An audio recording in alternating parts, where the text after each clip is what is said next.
Hello, today is Monday, August 22nd, and it's a beautiful day today. I hope everyone had a nice weekend. I know mine was adventure filled. I got to spend some time with my baby daughter on Friday. We had dinner, and that was awesome, and my grand dogs, got to spend some time with them as well. And then on Friday we had, on Saturday, I had the kayak trip down the Congaree River, which was so amazing. I cannot wait to do it again. We had a really great group of veterans out there on the water, just healing and recovering and being in nature. And then Saturday night, we had dinner with some friends, and that was awesome. And then yesterday, just hung out at the house all day, which was awesome too, and did some meal prep. So had some highs and lows, with the weight. It did go up a little bit, but that's okay. Today I am trying my very first ever 48-hour fast. I'm a little scared because I'm already kind of hungry, so I've been trying to drink a lot of water and a lot of tea and a lot of coffee. And I'm not sure how that's going to go, but I really want to try because I want to see if I can get all the food out of my body, if that's going to help with my eczema, because it is really flared up right now, and I'm not exactly sure what the cause is. The dermatologist doesn't really seem to have an answer for that either, but I'm going to keep pushing on and try to see if it is related to what I am putting in my body, or if maybe it could be related to something external in the environment. I don't think so. I'm more curious about why it is really localized just to my neck, but we'll see how that goes. So 48 hours, guys. So help me stay pumped up for that. So this morning I finished the book, The Art of Living, and one of the things that he said really resonated with me, and it made me really start to consider, why I haven't been living my life like this for a lot sooner. But I guess you don't know what you know, and you can't make a change until you know. But one of the things that he advises is to live life deeply. Wow, that's profound to me. Because for most of us, we're just kind of living life, and I am guilty as the next person. But what does it mean to live life deeply and mindfully? And so I started thinking, what could I say to my kids that would cause them to live their life more deeply? And what would I say to my younger self if I could go back in time? And so I've come up with about 5 points that I want to make, that I would tell my younger self, and that I want to tell my daughters, and I want to tell all of you as well. And I think the very first thing I want to say is to love yourself. Love yourself first. So our whole lives we're taught that we're going to grow up, and we're going to get married, and we're going to have babies, and you're going to meet your knight in shining armor, and you're going to have the white picket fence.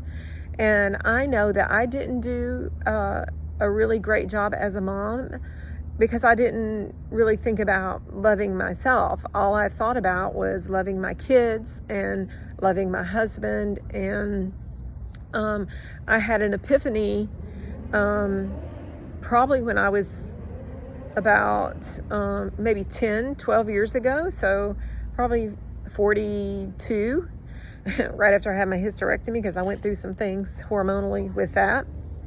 But I'm going through life, and I am a pleaser by nature, so I'm going through life trying to please everyone, trying to make sure my kids are happy, trying to make sure my husband is happy, and then at the end of the night, I'm sitting down exhausted and on E, because I have nothing left. And so I started at that point to really try to start focusing on myself and what I needed for myself. I do believe that in marriage that, you can heal each other. In the book, Making Marriage Simple, they talk about two people coming together to heal each other, and I do believe that's true, but I also believe that you can't love anyone else until you love yourself, and it took me a long time to do that, and it's still something that I'm working on. And when I say myself, I'm really talking about my superficial self, not my deep, deep self, because I do love myself. But, when I look in the mirror, not being critical of myself, when I, put on weight, not loving myself no matter what size I am, or, just really being able to love myself. So that was the first point I wanted to make. You must love yourself first, and you cannot make anyone else happy until you are happy. And so figuring out how to do that. And sometimes that can be hard, especially as women, when we are taught that we have to take care of everybody else. The next point I wanted to make was to don't be afraid to ask for what you want and for what you need. I think this comes from being able to speak assertively and to advocate for yourself. I guess it's kind of tied to loving yourself as well, but you can go through life, especially in a relationship, and you're just trying to make the other person happy, and you're not really asking for what it is that you need, and you're kind of pushing your needs to the side. What I have found in my relationship and in my marriage is that once I advocate for myself and I actually say it out loud, what I need, is that my husband, he meets me halfway, or he'll come on over to my side 9 times out of 10, but it takes me to be willing to ask for what I want or for what I need in order for him to know, because he's not a mind reader. And so being able to speak up and ask for what you want, and without fear that you're going to lose that person, because I guess at the end of the day, if you lose that person, then you didn't really have them to begin with. And so that is my next point. The other point I wanted to make is that you're going to meet people along the way who are going to inform your ignorance. And this has happened to me so many times. And so informing my ignorance about really seeing who I am as a person, and the strengths and the gifts that I bring to the table. And informing me about my own biases, and helping me to see other perspectives, as well as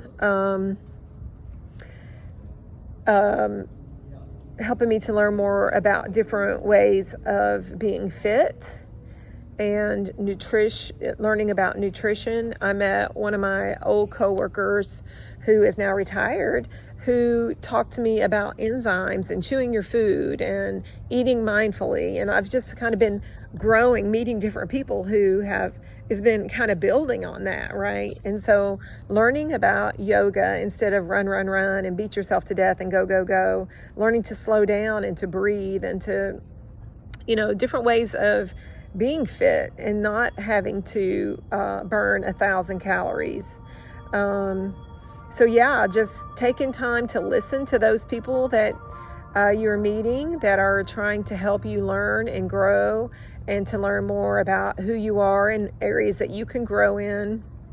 It's amazing. I have been really blessed. I have some really wonderful people in my life who have helped me learn and have informed my ignorance around various topics. So being willing to listen to other people, instead of always trying to defend your stance, listen to their stance, and to be open and curious about what they know, so that you can be curious about the world. So another important thing I feel like is just to slow down. I'm a doer. So when my feet hit the floor in the morning, even before that, when I wake up 5 minutes before the alarm goes off, I'm thinking, okay, here's what I need to do. I need to get it going. I need to go. But just to be able to slow down and to be present and to enjoy life. I mean, as a young wife and mom, I would, every Saturday morning, the kids got up, we all had chores, and that's what we did. We cleaned them baseboards. Well, the fact is the baseboards don't matter. What's more important is to slow down and to have breakfast together and to sit together and to be willing to listen to your spouse and to be willing to listen to your kids and to sit still, turn off the TV, put down the phone, and to look them in the eye and to hear what they have to say. I can say as a mom, I didn't do a good job of that, but I would go back and tell my younger self, the house doesn't matter. Dinner doesn't matter. It's more important for me to hear what happened to you in your day and to listen to what you have to say as opposed to worrying about getting things done. The next thing I would talk about is just to be in nature, like just go outside and listen to the birds and listen to the wind and be still and observe things going on around us. I was thinking the other day, one of the psychologists that I had the pleasure of working with, Dr. Betty Brown, she used to tell me, I love trees. I love trees. I get it now, Dr. Brown. I get why you love trees. Just the wind. And if you look at the tree as a metaphor for life, you know, they have these deep roots that have been around for years and they all have stories that they could tell. So yeah, just go outside, be in nature, and look around and notice those things. Observe what is going on around you. Yeah, so that's what I had on my mind today. I just wanted to kind of put that out there. Again, I'm going to, I started at 6 p.m. last night, and I'll be curious to see how I make it till 6 p.m. Tuesday night. I have some good food ready, so I'll just be drinking a lot of water and a lot of coffee and a lot of tea until then. All right, so today is a great day, and I'll talk to you guys later.